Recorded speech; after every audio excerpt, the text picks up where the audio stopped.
Hello students, welcome to fundamental. Students देखिए, organic chemistry में दो कॉन्सेप्ट बहुत इंपॉर्टेंट होता है। एक होता है आपका स्टीरिक, जिसे हम लोग पढ़ रहे हैं अभी, और दूसरा इलेक्ट्रॉनिक।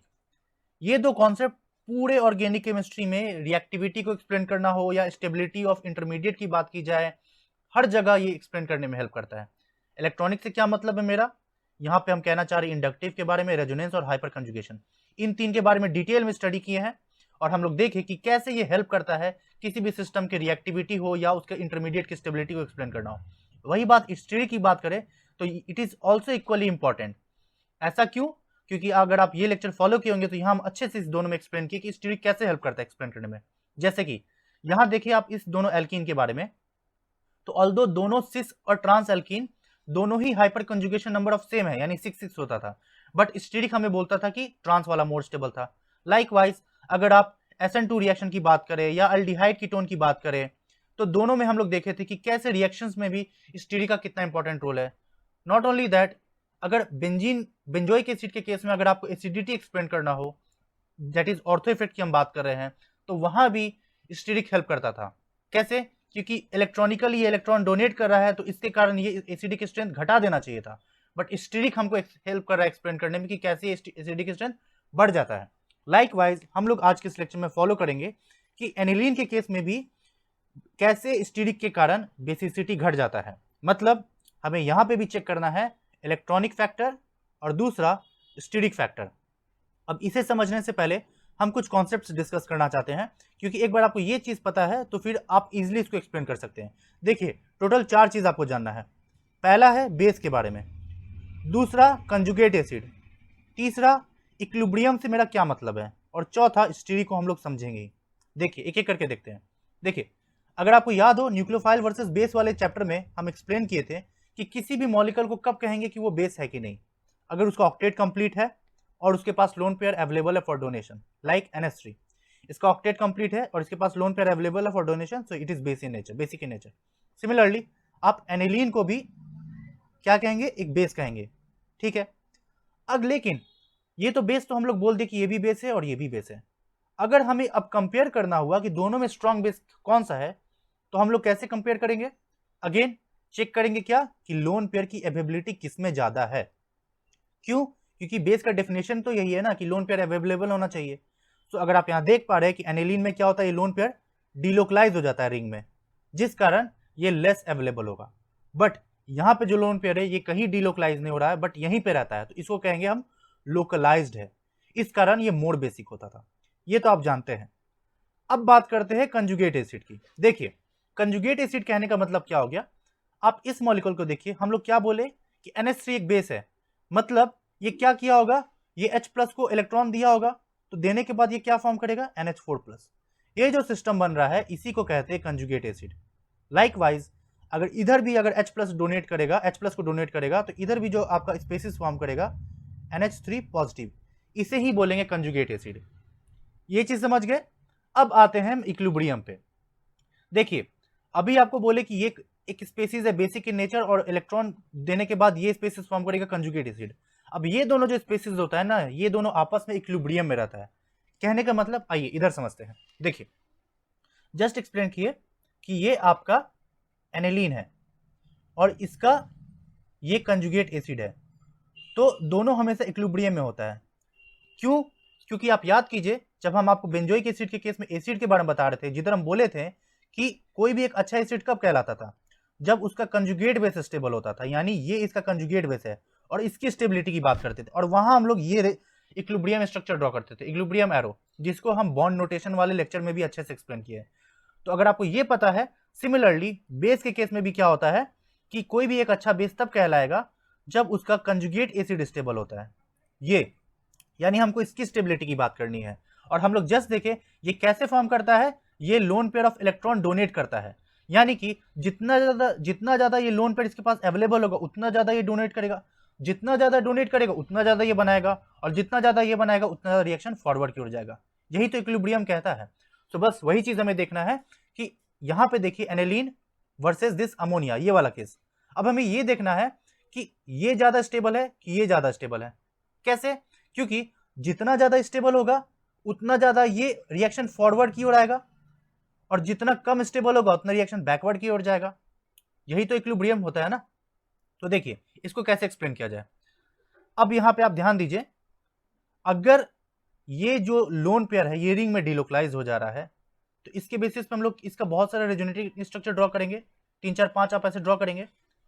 तो यहां पे रेजोनेंस होने के कारण ये डिलोकलाइज हो जा रहा है, और हम जानते हैं जब कभी भी रेजोनेंस में डिलोकलाइजेशन होता है तो वो स्टेबिलिटी को बढ़ा देता है। क्यों बढ़ाता है, याद कीजिए, क्योंकि बॉन्ड का बनने की प्रोबेबिलिटी बढ़ जाती है, ओवरलैपिंग बढ़ जाता है, यही तो रेजोनेंस का मकसद होता है। बट यहां ऐसा सच कुछ है नहीं। तो अगर हम कंपेयर करें, ये मोर स्टेबल है, अगर ये मोर स्टेबल है तो क्या ये सिस्टम बनाना चाहेगा, मतलब ये क्या फॉरवर्ड जाना चाहेगा, नहीं जाना चाहेगा। क्यों, क्योंकि यहाँ रेजोनेंस तो क्या स्टेबलाइज हो रहा है, बट इस केस में रेजोनेंस तो होता नहीं है। आप रेजोनेंस वाला लेक्चर फॉलो कीजिए जहां हम बताए थे कि ये जो मॉलिक्यूल होता है इस केस में कोई रेजोनेंस काम नहीं करता है, इसलिए यहां तो रेजोनेंस काम नहीं कर रहा है, इसलिए ये लेस स्टेबल हो गया। अगर यहाँ पे अगर मान लेते हैं 5 रेजोनेटिंग स्ट्रक्चर है तो यहाँ 2 बनेगा, हम इसको एक्सप्लेन किए हुए हैं, इस कारण ये आगे की ओर नहीं जाना चाहेगा। बट यहाँ एज सच कुछ कोई डीलोकलाइजेशन है नहीं, तो इसके बेसिस पे हम बोल सकते हैं कि एनिलीन के रिस्पेक्ट में जो अमोनिया है मोर बेसिक है, यानी ये मोर रिएक्टिव है, और मोर रिएक्टिव है तो रिएक्शन आगे की ओर जाना चाहेगा, यानी फॉरवर्ड की ओर जाना चाहेगा। इसके बेसिस पे हम लोग बोलते हैं कि ये मोर फॉरवर्ड डायरेक्शन में जाता है। अगर आपको ये कॉन्सेप्ट क्लियर हो गया तो अब हम आते हैं हमारे मेन टॉपिक पे। देखिए सिमिलरली हमें यहाँ क्या चेक करना है, लोन पेयर की अवेबिलिटी। देखिए चारों में एक एक करके चेक करते हैं। यहाँ देखिए ये क्या करेगा, प्लस आई इफेक्ट के कारण इलेक्ट्रॉन देगा, और ये रेजोनेंस के कारण प्लस आर इफेक्ट के कारण रेजोनेंस देगा, इलेक्ट्रॉन देगा। तो यहाँ क्या होगा, इलेक्ट्रॉन पेयर की अवेबिलिटी सबसे ज्यादा होगी ऑर्थो में, फिर होगा पैरा में। क्यों, हाइपर तो यहाँ भी काम कर रहा है, बट इसका इंडक्टिव डिस्टेंस बढ़ने के कारण इसका इफेक्ट थोड़ा कम हो जाएगा, इसलिए पैरा। मेटा में क्या है, सिर्फ और सिर्फ आपका इंडक्टिव काम कर रहा है, इसलिए मेटा। और एनालिन में तो ऐसा कुछ काम नहीं कर रहा है, तो देन एनालिन। यानी इलेक्ट्रॉनिक इफेक्ट, यानी जो हम बताता है कि लोन पेयर की अवेबिलिटी ऐसी होनी चाहिए। लेकिन आपको जस्ट बोलिए कैसा प्रोसेस है, इक्विलिब्रियम प्रोसेस है, तो हमको इसको ध्यान में रखते हुए इसका देखना है कि जब ये डोनेट कर दिया है और जब ये सारा स्पेसिस फॉर्म कर रहा है तो ये स्टेबल है कि नहीं है। अगर ये स्टेबल है तो ये आगे की ओर फॉरवर्ड साइड रिएक्शन जाएगा, और अगर अनस्टेबल है तो बैकवर्ड चला जाएगा। अब एक एक करके चेक करते हैं। देखिए अब इसकी स्टेबिलिटी कैसे चेक करेंगे, जितना ज्यादा ये पॉजिटिव को स्टेबलाइज करेगा। कैसे करेगा, एक तरीका है कि ये रेजोनेंस तो बिल्कुल नहीं करेगा, इस चीज को तो भूल ही जाइए, क्योंकि आपको जस्ट बोले हैं यहाँ पे रेजोनेंस काम नहीं करता। यानी हमें क्या चेक करना होगा, या तो ये हाइपर कंजुगेशन के कारण थोड़ा बहुत इलेक्ट्रॉन डेंसिटी यहाँ पे बढ़ाएगा, और इंडक्टिव के कारण यहाँ बढ़ाएगा। तो इलेक्ट्रॉनिकली देखा जाए तो अगेन ऑर्थो के केस में ज्यादा होगा, क्योंकि यहाँ इंडक्टिव पास में है, फिर पैरा होगा, फिर मेटा होगा, और सबसे लास्ट में एनिलीन होगा। लेकिन आपको जस्ट बोले कि स्टीरिक को मत भूलिए, स्टीरिक बहुत इंपॉर्टेंट रोल प्ले करता है। अब स्टीरिक को देखिए, यहाँ पे ध्यान से देखिए, पैरा में क्या ये ग्रुप और ये ग्रुप कितना दूर है, यहाँ पे भी ये ग्रुप कितना दूर है, बट यहाँ पे ये दोनों पास पास हो जाता है तो स्टीरिक हो जाता है।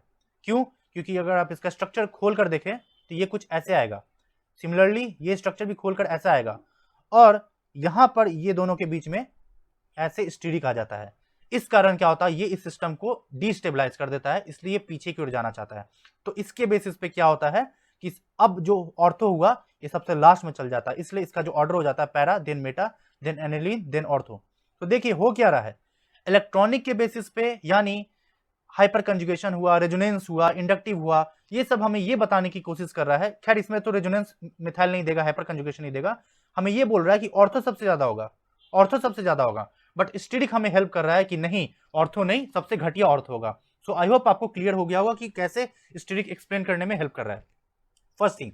Now second thing is that, एक चीज आप ध्यान दीजिएगा, ये इसलिए बोल रहे हैं कि यहां जो NH2 है, यहां कोई स्टीरिक काम नहीं करेगा, सिर्फ और सिर्फ इधर काम करेगा। क्यों, क्योंकि NH2 जस्ट लाइक एक OH है, एक छोटा ग्रुप है, इसलिए यहाँ पे स्टीरिक नहीं दिखता है, इसलिए हमें स्टीरिक इधर चेक करना है। इसलिए आई होप आपका कंफ्यूजन दूर हो गया होगा, क्योंकि बहुत लोगों का कंफ्यूजन होता है, इवन मेरा भी बहुत समय तक था कि हम स्टीरिक इधर ही क्यों देख रहे हैं, इधर क्यों नहीं देख रहे हैं। क्लियर हो रहा है। बस और बस आपको एक चीज याद रखना है कि ये और सिर्फ ये इक्विलिब्रियम प्रोसेस है, यानी पूरा का पूरा कॉन्सेप्ट, एक्सप्लेनेशन, रिएक्शन यही गवर्न करेगा। क्लियर हुआ। अगर आपको ये चीज समझ में आ गया तो इसके बाद बाकी कोई चीज नहीं है। देखिए अगेन NO2 के केस में देखना है पहले लोन पेयर की अवेबिलिटी। सभी केस में इसमें नाइट्रो है, और नाइट्रो का ग्रुप क्या होता है, -R -I, यानी ये इलेक्ट्रॉन को खींचेगा रिंग से, यानी वो नाइट्रोजन पे जो लोन पेयर की एबिलिटी है उसको घटा देगा। इसका मतलब सबसे ज्यादा एनिलीन होगा, देन आपका मेटा होगा। क्यों? क्योंकि मेटा में सिर्फ और सिर्फ माइनस आई इफेक्ट काम करेगा। और पैरा ऑर्थो में यहाँ माइनस आई और माइनस आर दोनों है, यहाँ पे भी माइनस आई और माइनस आर दोनों है। इस कारण आपका पैरा होगा क्योंकि इंडक्टिव पैरा पे कम होता है, देन आपका ऑर्थो होगा। तो ये ऑर्डर क्या निकल कर आ रहा है हमारा electronically, aniline, meta, para, ortho.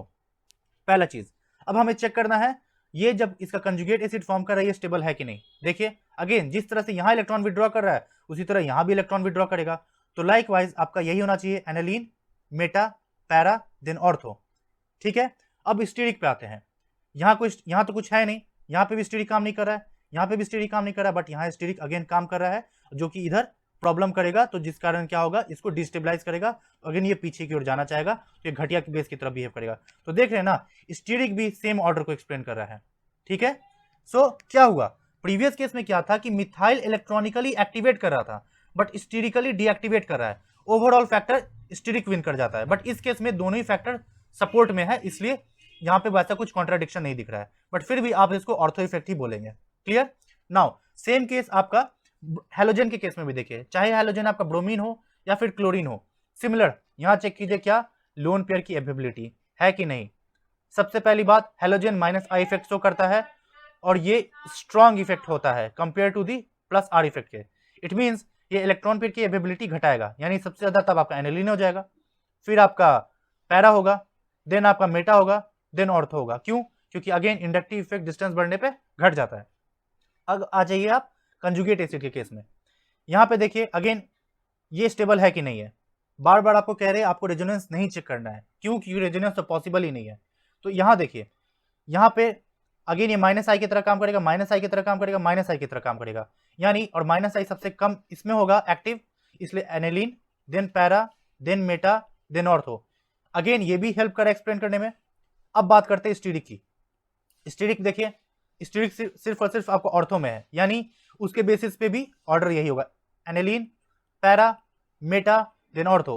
तो यहां पे भी स्टीरिक और इलेक्ट्रॉनिक फैक्टर दोनों सेम डायरेक्शन में है, मतलब दोनों कॉन्ट्राडिक्ट नहीं कर रहा है, दोनों एक साथ है, इसलिए इस केस में ये फॉर्म नहीं करेगा, ये पीछे की ओर चला जाएगा इक्विलिब्रियम। और ये पूरा आप कैसे एक्सप्लेन करें? Just because of equilibrium. समझ में आ रहा है ना ये चार कॉन्सेप्ट कितना इंपॉर्टेंट है समझने के लिए। सो लाइक वाइज आप मिथॉक्सी में भी एक्सप्लेन कर सकते हैं। सिमिलरली यहाँ पे भी देखिए, सबसे ज्यादा इलेक्ट्रॉन डोनेशन किधर करेगा हम?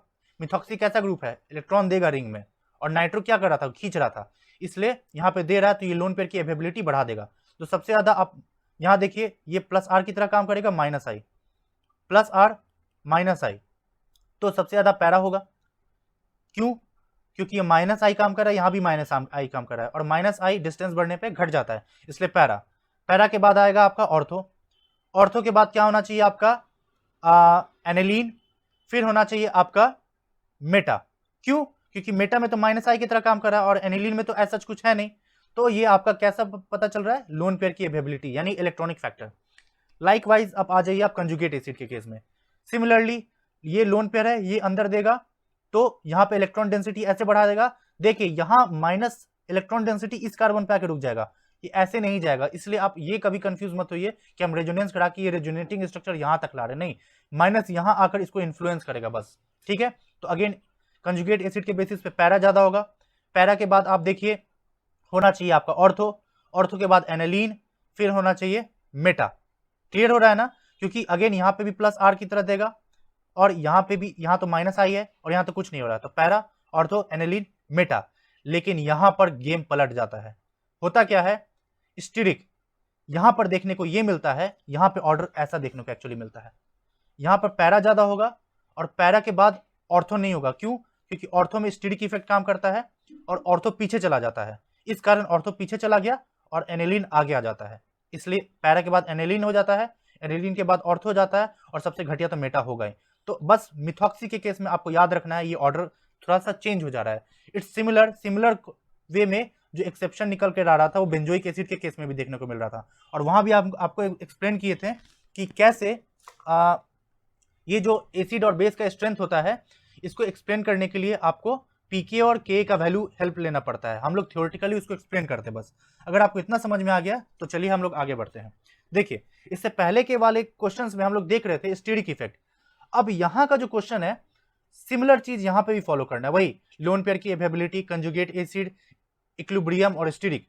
अब देखिए, अब प्रीवियस मॉलिक्यूल अगर हम एनिलीन की बात करें, इस मॉलिक्यूल और इस मॉलिक्यूल में बहुत फर्क है, जमीन आसमान का फर्क है। क्यों?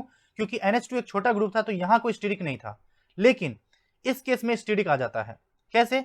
देखिए ये ग्रुप, ये ग्रुप, ये ग्रुप और ये ग्रुप आपस में स्टीरिक क्रिएट करेगा, जो कि आपको यहां दिख रहा है। तो इसके कारण क्या होगा, ये आउट ऑफ प्लेन चला जाता है। आउट ऑफ प्लेन कहने का मतलब आप याद कीजिए, हम आपको बेंजोइक एसिड के केस में एक्सप्लेन किए थे, ये मिथाइल के कारण क्या होगा, ये जो पी ऑर्बिटल है अगर मिथाइल नहीं रहता तो ये पी ऑर्बिटल कार्बोक्सिलिक एसिड का कुछ ऐसे होता था, लेकिन मिथाइल लगने के कारण क्या होता था, ये स्टीरिक हिंड्रेंस के कारण ये ट्विस्ट कर जाता था और आउट ऑफ प्लेन हो जाता था, जो कि ऐसे होता था। लाइकवाइज यहां पे भी होगा। तो अब यहां ये कैसे एक्सप्लेन कर रहा है हेल्प करने में, देखिए अगर यहां पे आउट ऑफ प्लेन चला जाएगा तो यहां पे ये जो लोन पेयर है ये रिंग में डिलोकलाइज नहीं होगा, रिंग में डिलोकलाइज नहीं होगा तो लोन पेयर की अवेबिलिटी बढ़ गई कि नहीं बढ़ गई, बढ़ गई ना। तो यहां पे क्या हो रहा है, यहां पे स्टीरिक इस लोन पेयर की अवेबिलिटी बढ़ा दे रहा है, और हम यही बोल रहे थे बेस में क्या चेक करना है, लोन पेयर की अवेबिलिटी। अब इसके बेसिस पे आप यहां देखिए, अगर इसको हम 3 पकड़े, 2 पकड़े, 1 पकड़े, 2 में देखें तो 2 में एक साइड मिथाइल है तो एक साइड स्टीरिक है, यहाँ दोनों साइड मिथाइल है तो दोनों साइड स्टीरिक है, तो सबसे ज्यादा लोन पेयर अवेलेबल आपका 3 में होना चाहिए, देन 2 में और देन 1 में। क्यों?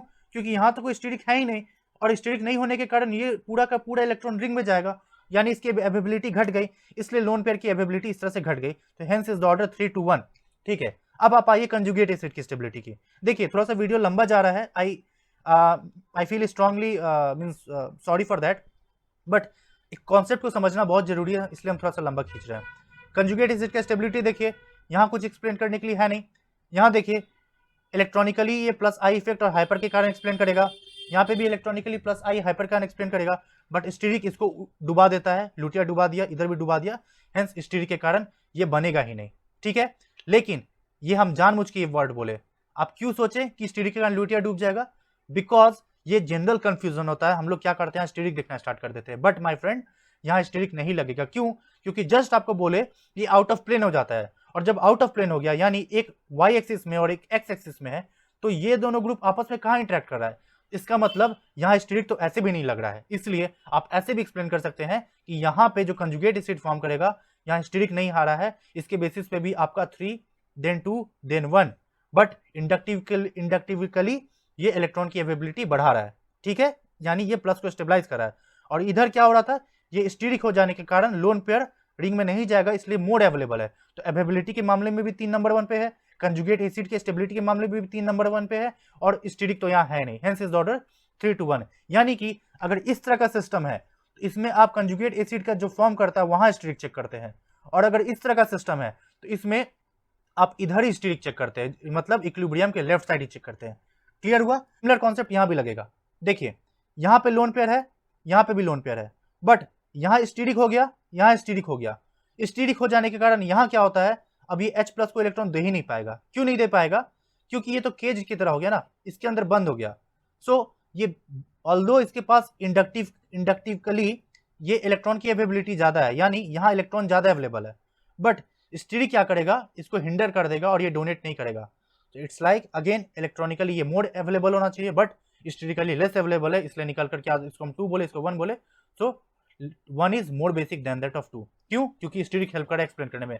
वही चीज है, steric in the left side of the equilibrium, make it out of plane, no resonance, hence lone pair more available for donation. But इस केस में क्या हो रहा है कि इतना स्टीरिक हो जा रहा है, इतना स्टीरिक हो जा रहा है कि ये इसको जाने ही नहीं दे रहा है। बट प्रीवियस केस में क्या था, यहां पे ऐसा कुछ बात नहीं था, यहां नाइट्रोजन एक ये कार्बन से दूर होके सेकंड पोजीशन पर नाइट्रोजन है, बट ये तो नाइट्रोजन रिंग में ही लगा है, तो ये देगा ही कैसे? क्लियर हुआ? बस यही 3 कॉन्सेप्ट था जिसको आपको डिस्कस करना था। अब फटाफट हम लोग कुछ प्रॉब्लम को डिस्कस कर लेते ताकि हमारे इस चैप्टर को एंड करें। देखिए ये सेम क्वेश्चन है, हम डिस्कस कर ही चुके हैं। अब इधर आते हैं, बेसिक स्ट्रेंथ चेक करना है। यहाँ देखिए, और आउट ऑफ प्लेन सिस्टम हो गया, इसको 4 पकड़े, 1 2 3, सबसे ज्यादा 4 होगा। फिर आप चेक कीजिए किस केस में ऑर्थो इफेक्ट लग रहा है कि नहीं लग रहा है। देखिए ये तीनों में चेक कीजिए, ऑर्थो पे कोई ग्रुप है नहीं है, यानी कि स्टीरिक का इस तीनों में कोई लोचा नहीं है। बस हमें नॉर्मली चेक करना है, ये क्या है, 3 डिग्री है, 2 डिग्री है, 1 डिग्री है, देन 4 3 देन 2 देन 1। क्लियर? इधर आइए, अगेन चेक कीजिए आउट ऑफ प्लेन सिस्टम है कि नहीं है। इधर मिल गया आउट ऑफ प्लेन सिस्टम 1 2 3 4, तो सबसे ज्यादा 2 होगा। फिर देखिए कोई ऑर्थो इफेक्ट वाला ग्रुप है, हाँ ये है, तो सबसे घटिया 4 हो जाएगा। 1 और 3 में कैसे एक्सप्लेन करें, 3 डिग्री 1 डिग्री, क्लियर? अब बात बाकी आपके लिए एक्सप्लेन करना इजी है, तो 2 3 देन 1 देन 4। सिमिलर आप इधर चेक कीजिए बेसिक स्ट्रेंथ, अगेन यहाँ पे देखिए कहीं ऑर्थो इफेक्ट दिख रहा है, मतलब आउट ऑफ प्लेन सिस्टम दिख रहा है, नहीं। आउट ऑफ प्लेन मतलब एन पे भी 2 मिथाइल होना चाहिए, यहाँ वैसा कुछ है नहीं। स्टीरिक देखिए मतलब ऑर्थो इफेक्ट, यहाँ ऑर्थो इफेक्ट आ रहा है, यानी सबसे घटिया तो हम अगर 1 2 नंबरिंग करें 1 2 3 4, सबसे घटिया 2 हो जाएगा। 1 3 और 4 में से चेक करें तो देखिए ये कैसा सिस्टम है, तीनों 1 डिग्री 1 डिग्री 1 डिग्री, बट यहाँ मिथाइल के कारण इलेक्ट्रॉन डोनेट कर रहा है, इसलिए सबसे ज्यादा मेरा 4 हो गया। 1 और 3 में देखिए यहाँ पे खींच रहा है, यहाँ पे भी खींचेगा, लेकिन अब यहाँ स्टीरिक के कारण ये इसको आउट ऑफ प्लेन कर देगा, इसके कारण इसका माइनस आर इफेक्ट यहाँ काम नहीं करेगा, इसलिए 4 के बाद 3 हो जाएगा। बट यहाँ माइनस आर इफेक्ट काम कर रहा है, इसलिए 4 के बाद 3 then 2 then 1 and then 2। Clear हुआ? नाउ इस क्वेश्चन में पूछ रहा है स्ट्रॉन्गेस्ट बेस क्या है, बहुत ईजी है, आउट ऑफ प्लेन ढूंढिए। आउट ऑफ प्लेन है, हाँ है, लोन पेयर रिंग में नहीं जाएगा, mode available for donation, lone pair की अवेलेबिलिटी सबसे ज्यादा इधर है, बट इसमें रिंग में जा रहा है, इधर भी रिंग में जा रहा है, इधर भी रिंग में जा रहा है, हेंस ये सबसे ज्यादा बेसिक होगा। सिमिलरली आप इधर भी बोलेंगे, इधर चेक कीजिए आउट ऑफ प्लेन सिस्टम है, सबसे ज्यादा 4 1 डिग्री 1 डिग्री 3 डिग्री, तो 3 1, अब 1 और 2 में से नाइट्रो इलेक्ट्रॉन खींचेगा, तो देन 1 देन 2। क्लियर? ये क्वेश्चन थ्योरेटिकल क्वेश्चन है, जहां साफ साफ कह रहा है कि ये मोड बेसिक है, और हम लोग देख ही चुके, क्यों? क्योंकि पैरा पोजीशन पे ये जो ग्रुप है ये स्टीरिक फील करेगा, और स्टीरिक फील होने के कारण इसका माइनस आर इफेक्ट काम नहीं करता है, hence option is your D. Now next question, इसमें देखिए बोल रहा है कि किसमें स्टीरिक इफेक्ट काम नहीं करता है। आपको हम जस्ट बताएं कि NH2 हो या OH हो, ये स्मॉल ग्रुप होता है, तो यहाँ स्टीरिक नहीं लगता है, बट देखिए स्टीरिक है, स्टीरिक इधर है, और स्टीरिक यहाँ भी है। सो बस आज के इस लेक्चर में इतना ही रखते हैं। आई होप आपको ये कॉन्सेप्ट समझ में आया होगा, ऑल्दो ये वीडियो थोड़ा सा लंबा चला गया, हम नहीं चाहते थे वीडियो लंबा जाए, बट आई बिलीव कि आपको बहुत कॉन्सेप्ट सीखने को मिला होगा। ओवरऑल हम कंक्लूड करें तो क्या चेक करना था, आपको लोन पेयर की अवेलेबिलिटी चेक कीजिए, कंजुगेट एसिड की स्टेबिलिटी चेक कीजिए, और सबसे इंपॉर्टेंट इक्विलिब्रियम प्रोसेस है, इसलिए इक्विलिब्रियम डिसाइड कर रहा है कि कौन सा रिएक्शन फॉरवर्ड जाएगा या बैकवर्ड जाएगा, और इसको एक्सप्लेन करना आपको इजीली बता दिए। और चौथा, ये अगर ये चीज समझ पा रहे हैं तो बस स्टीरिक इसको बस कॉम्प्लीमेंट करता है, जस्ट देखना होता है कि किसमें इस तीनों प्रोसेस में कहाँ स्टीरिक काम कर रहा है, नहीं कर रहा है, कर रहा है तो वो ऑर्डर को घुमा देगा, नहीं कर रहा है तो ठीक है, और उसी के साथ साथ चल रहा है तो कोई चेंज नहीं होगा। तो बस आज के इस लेक्चर में इतना ही रखते हैं। अगर आपको ये वीडियो पसंद आया तो लाइक शेयर सब्सक्राइब जरूर कीजिएगा। मिलते हैं अगले वीडियो में हम लोग बात करेंगे एसिडिक और बेसिक स्ट्रेंथ के लिए। Okay guys, thank you and good luck.